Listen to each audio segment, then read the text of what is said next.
দেখো এটা তাল পাটালি হবে, ইয়া খেজুর পাটালি, খেজুর গুড়ের পাটালি হবে, একদম পিওর খেজুর গুড়, কোনো ভেজাল নাই। এ কোনো রাস্তা ধার নয়, একদম নদীর পাড়ে। অনেকে রাস্তা ধারে সবাই বলে নাকি ভালো গুড় হয়, কিন্তু নদীর পাড়ে কোথাও কিছুই নাই। এখানে কিন্তু এই ভাইরা খুব সুন্দরভাবে গুড় তৈরি করছে, আমি প্রথম থেকেই দেখছি। খেজুর গুড় 80 টাকা কিলো, পিওর গুড়, কোনো ভেজাল নেই। আমরা প্রথম থেকে বসেই আছি, দেখছি।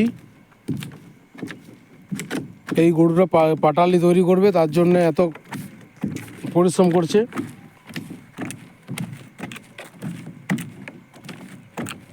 যদি কারো দরকার হয় পশ্চিমকান্তিতে এখানে এসে যোগাযোগ করতে পারে, হরিরামপুর।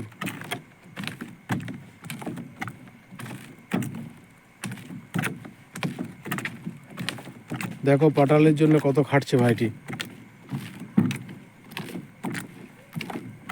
আমরা গুড় নিতে এসেছি, গুড় নেওয়ার আগে বলে একটু দেখে নিই।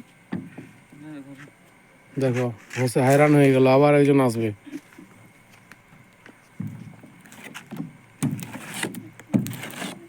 আর আমরা খুব দর দাম করি, বুঝতে পারছো। এই তো খেজুর গাছ কীভাবে হাঁড়ি টাঙিয়ে দিয়েছে দেখো। হ্যাঁ, 1 মাস আগের থেকে গাছ রেডি করতে হয়, তারপরে গাছে ওঠে। কত খাটালি, আর আমরা বলি এত নয় কি এত, এই দাম হবে ওই দাম হবে। দেখো কি খাটালি, দেখো এদের কাছে দাম গোনা ঠিক নয়, কিন্তু অরিজিনাল জিনিস পাবে। না আছে চিনি, না আছে গুড়, কোনো কিছু ভেজাল নেই।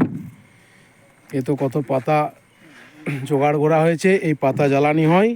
এই যে তার উনুন, এখানে ডেক বসানো থাকে, এই যে ডেক। এই যে দেখো আবার গুড় উপর দিয়ে ঠেলা হচ্ছে। এই যে দেখো গুড় তৈরি হয়ে গেছে এটা।